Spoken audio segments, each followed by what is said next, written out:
Mysuru Lok Sabha constituency Pratap Simha ಪಾಪ ಮಾಧ್ಯಮದವರು ಕೇಳುವಂಥ ಪ್ರಶ್ನೆಗೆ ಉತ್ತರ ಕೊಡಲ್ಲ ಅವರು. ಏನು 13ನೇ ತಾರೀಕು ಪಾರ್ಲಿಮೆಂಟ್ ಒಳಗಡೆ ನುಗ್ಗುವಂಥದಕ್ಕೊಂದು ಪ್ರಯತ್ನ ಆಯಿತು. ಅದ್ರಲ್ಲಿ ಮನೋರಂಜನ್ನು, ಶರ್ಮಾ ಮತ್ತು ಝಾ 3 ಜನಕ್ಕೂ ಪ್ರತಾಪ್ ಸಿಂಹನಿಗೂ ಏನಪ್ಪ ನಿಂಗೆ ಸಂಬಂಧ ಅಂತ ಕೇಳಿದ್ರೆ ಅದನ್ನು ಏನಿದ್ರು ಚಾಮುಂಡೇಶ್ವರಿ ತಾಯಿ ಚಾಮುಂಡಿ ಬೆಟ್ಟ ಮೇಲೆ ಕೂತ್ಕೊಂಡಿರೋ ನೋಡ್ಕೊತಾರೆ, ಅದ್ರ ಬಗ್ಗೆ ಕೇಳಬೇಡಿ ಅಂತಾರೆ. ಚಾಮುಂಡೇಶ್ವರಿ ತಾಯಿ ನಮ್ಮನ್ನು ನೋಡ್ಕೊಂಡವ್ರು 2023 ಅಸೆಂಬ್ಲಿ ಚುನಾವಣೆಯಲ್ಲಿ 136 ಸೀಟು ಕೊಡುವಂಥ ಆಶೀರ್ವಾದ ಮಾಡಿದ್ರು. ನಿಮ್ಮನ್ನು ನೋಡ್ಕೊತಾರೆ, ಇರಲಿ. ನಿಮ್ಮನ್ನು 2024 ಏನು ಅನ್ನುವಂಥದ್ದು ನೋಡ್ಕೊಳ್ಳುವಂಥದ್ದು ವ್ಯವಸ್ಥೆ ಇರಲಿ. ನೀವು ಜವಾಬ್ದಾರಿ MP ಆಗಿ ಏನಾದರೂ ಕೇಳೋ ಪ್ರಶ್ನೆಗೆ ಉತ್ತರ ಕೊಡುವಂಥದ್ದಾಗಬೇಕು. ಯಾವತ್ತಾದ್ರೂ ನಿಮ್ಮ ಯೋಗ್ಯತೆಗೆ ಒಂದು ದಿವಸ ಕೂತು ಪ್ರೆಸ್ ಮೀಟ್ ಮಾಡಿದ್ದೀರಿ ಪ್ರತಾಪ್ ಸಿಂಹ? ಕೂತು ನಿಂತ್ಕೊಂಡು ದಬ ದಬ ದಬ ದಬ ದಬ ದಬ 10 ನಿಮಿಷದಲ್ಲಿ ಹೇಳ್ಬಿಟ್ಟು ಜಾಖಾಲಿ ಮಾಡ್ಬಿಡ್ತೀರ. ಪ್ರಶ್ನೆ ಕೇಳಕ್ಕೆ ಬಿಡಲ್ಲ. ನಿಮ್ಮ ಯೋಗ್ಯತೆಗೆ ಮೈಸೂರಲ್ಲಿ ಈ ಥರ ಕೂತು ಲೋಗೋ ಇಟ್ಕೊಂಡು ಪ್ರೆಸ್ ಮೀಟ್ ಮಾಡುವಂಥದ್ದು ಯಾವುದಾದ್ರೂ ಒಂದು ಕ್ಲಿಪ್ಪಿಂಗ್ ಇದು ದಯಮಾಡಿ ತೋರಿಸಿ ಪ್ಲೀಸ್. ನಿಂತ್ಕೊಂಡೇ ಪ್ರೆಸ್ ಮೀಟ್ ಮಾಡ್ತೀವಿ, ಪ್ರೆಸ್ ಬ್ರೀಫ್ ಮಾಡ್ತೀವಿ, ಎಲ್ಲ ಆರ್ಕೆಸ್ಟ್ರೇಟೆಡ್. ಮುಂಚೆನೆ ಯಾವ ಪ್ರಶ್ನೆಗಳು ಬರ್ತವೆ, ಯಾವ ಪ್ರಶ್ನೆ ಕೇಳಬೇಕು, ಯಾರು ಕೇಳಬೇಕು, ಅದಕ್ಕೆ ಯಾವ ಉತ್ತರ ರೆಡಿ ಆಗಿರಬೇಕು, ಏನು ಎತ್ತ ಅನ್ನುವಂಥದ್ದು ಎಲ್ಲ ರಿಹರ್ಸಲ್ ಮಾಡ್ಕೊಂಡು ಬಡ ಬಡ ಬಡ ಬಡ ಬಡ ಹೇಳ್ಬಿಟ್ಟು ಜಾಸ್ತಿ ಮಾಡ್ತೀವಿ. ನೀವೆಲ್ಲ ನರೇಂದ್ರ ಮೋದಿಯವರ, ಅಮಿತ್ ಶಾ ಅವರ, BJPಯವರ ತಳಿ ತಂಗೆ ಮಾತಾಡೋದು, ನಾವೇನು ಮಾಡೋಕ್ಕಲ್ಲ. ಇರಲಿ, ನೀವು ಅದಕ್ಕೆ ಉತ್ತರ. ಮನೋರಂಜನೆಗೂ ನಿಮಗೂ ಏನು ಸಂಬಂಧ? ಮನೋರಂಜನ್ ಅಕೌಂಟ್ಗೆ ನಿಮ್ಮಿಂದ ದುಡ್ಡು ಹೋಗಿದೆ ಅಂತ ಜನಗಳು ಮಾತಾಡ್ಕೊತಾವ್ರೆ, ನಿಜಾನ? ಮನೋರಂಜನೆಗೂ ನಿಮ್ಗೆ ಏನು ಸಂಬಂಧ ಅಂತ ಹೊರಗಡೆ ಬಂದು ಮಾಧ್ಯಮದ ಮುಂದೆ ನನಗೂ ಅವನಿಗೂ ಯಾವ ಸಂಬಂಧನೂ ಇಲ್ಲ ಅಂತ ಜನಗಳು ಹೇಳ್ತಾವ್ರೆ. ದಯಮಾಡಿ ಅದ್ರ ಬಗ್ಗೆ ಹೇಳಿ. ನೀವು ಅವ್ರನ್ನ ಮೈಸೂರಲ್ಲಿ ಮನೆ ಮಾಡಿ ಹೋಟ್ಲಲ್ಲಿ ಇರಿಸಿದ್ರಿ 1.5 ತಿಂಗಳು ಅಂತ ಜನಗಳು ಮಾತಾಡ್ತಾರೆ, ಅದಕ್ಕೆ ಉತ್ತರ ಕೊಡಿ. ಇಲ್ಲ ಅಂತ ಹೇಳಿ ಸ್ವಾಮಿ.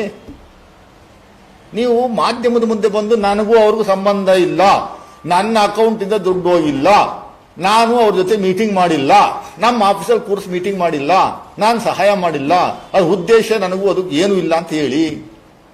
ಅದನ್ನು ಹೇಳ್ತಾನೆ ಇಲ್ವಲ್ಲ ಸ್ವಾಮಿ. ಮಾತೆತ್ತರಿ ಇವತ್ತು ಚಾಲೆಂಜ್ ಮಾಡಿದ್ರಿ ಸಿದ್ದರಾಮಯ್ಯನವರಿಗೆ. ನಾ 9.5 ವರ್ಷದಲ್ಲಿ ಮೈಸೂರು ಲೋಕಸಭಾ ಕಾನ್ಸ್ಟಿಟ್ಯೂನ್ಸಿಗೆ ನಾನು ಎಲ್ಲ ಏನು ಮಾಡಿದ್ದೀನಿ, ನೀವು 40 ವರ್ಷದಲ್ಲಿ ಸಿದ್ದರಾಮಯ್ಯವರು ಏನು ಮಾಡಿದಿರಿ ಅಂತ ಬನ್ನಿ. ಬಾಪ, ನಾವು ಕಾಯ್ತಾ ಇದ್ದೀವಲ್ಲ. ಸುಮಾರು 10 ಸರಿ ನಿಮಗೆ ಸವಾಲು ಹಾಕಿದ್ದೀವಿ, ನಿಮ್ಮ ಆಫೀಸಿಗೆ ಬಂದಿದ್ದೀವಿ. ನಾವು ಬರೋವಂಥದ್ದಕ್ಕೆ ಹೋದ್ರೆ ಪೊಲೀಸ್ನವ್ರು ಬಿಟ್ಬಿಟ್ಟು ನಮ್ಮನ್ನು ಅರೆಸ್ಟ್ ಮಾಡಿಸ್ತೀರಾ. ಡಿಬೇಟ್ ಮಾಧ್ಯಮದ ಮುಂದೆ, ಕ್ಯಾಮ್ರಾ ಮುಂದೆ ಮಾಡೋಣ ಬಾ, ಎಲ್ಲ ದಾಖಲೆಗಳನ್ನು ತಗೊಂಡು ಬಾಪ ಅಂತ ಹೇಳ್ತಾ ಇದ್ವಿ, ಬರ್ತಾ ಇಲ್ಲ. ಹೇಳ್ಬಿಟ್ಟು ಜಾಗ ಖಾಲಿ ಮಾಡ್ತಾರೆ. ಆಯ್ತು, ಹಾಳಾಗೋಗ್ಲಿ, ಬರೋದು ಬೇಡಪ್ಪ, ಹಿಂಗೆ ಹೇಳ್ಕೊಂಡು ತಿರುಗಾಡು. ನೀ ಅಟ್ಲೀಸ್ಟ್ ಒಂದು ವೈಟ್ ಪೇಪರಲ್ಲಿ ಏನೆಲ್ಲ ಮಾಡಿದ್ದೇನೋ ಅಂತ ರಿಲೀಸ್ ಮಾಡ್ರಿ ಪ್ಲೀಸ್. ರಿಲೀಸ್. ಮೈಸೂರು ಬೆಂಗಳೂರು ರಸ್ತೆ ನಮ್ದು ಅಂತಿರಲ್ಲ. ನೀವು ಯಾವಾಗ ಏನಾಗಿದ್ರಿ ಅನ್ನುವಂಥದ್ದು ಹೇಳ್ರಿ. ಅದಕ್ಕೆ ಇನ್ ಪ್ರಿನ್ಸಿಪಲ್ ಕ್ಯಾಬಿನೆಟ್ ಅಪ್ರೂವಲ್ ಆಗಿದ್ದು 2013 ಸೆಪ್ಟೆಂಬರ್ ನೀವು MP ಆಗಿದ್ರಿ. DPR ಕೇಂದ್ರಕ್ಕೆ ಕಳಿಸಿ ಅಪ್ರೂವ್ ಮಾಡಿಸ್ಕೊಂಡಿದ್ದು 50 ಕೋಟಿ ಇನಿಷಿಯಲ್ ಅಮೌಂಟ್ನ ಸ್ಯಾಂಕ್ಷನ್ ಮಾಡಿದ್ದು 1/3/2014. ಅವಾಗ ನೀವು MP ಇದ್ರಿ ಅನ್ರಿ. 2018 ಸೆಪ್ಟೆಂಬರಲ್ಲಿ ಅದು ಯೋಜನೆ ಬಂದು ಇನಾಗ್ರೇಷನ್ ಮಾಡಿದ್ದು ಯಾರು ಅಂತ ಕೇಳ್ತೀರಿ. ಹೌದಪ್ಪ, ನಿಮ್ಮ ಪ್ರೈಮ್ ಮಿನಿಸ್ಟರ್ ಇನಾಗ್ರೇಷನ್ ಮಾಡಿದ್ದು, ಬಿಲ್ಡಿಂಗ್ ಇನಾಗ್ರೇಷನ್ ಮಾಡಿದ್ದೆ ನೀವೇ. ಎಲ್ಲ ಮುಗಿದೋದ್ಮೇಲೆ ಅದನ್ನು ಬಂದು ಇನಾಗ್ರೇಟ್ ಮಾಡಿ ನಿಮ್ಮ ಹೆಸರ ಕೆತ್ತಿಸ್ಕೊಳ್ಳೋದೇ ನೀವು, ಅದು ಗೊತ್ತು.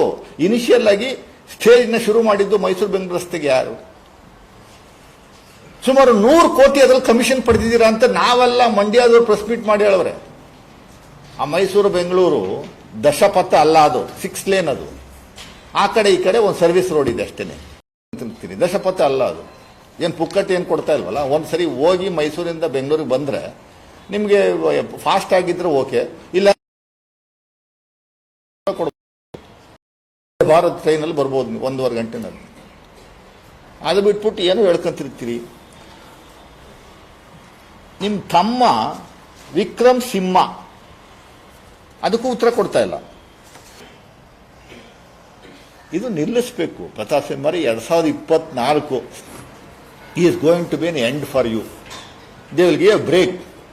You don't have to worry whether you contest or somebody contest.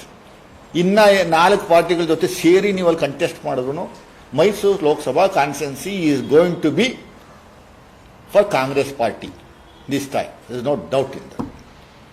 So ಅದರಿಂದ ಸ್ವಲ್ಪ ಮಾತು ಕಮ್ಮಿ ಮಾಡಿ ಕೆಲಸಗಳೇನಾದರೂ ಮಾಡಿದ್ರೆ ಹೇಳಿ.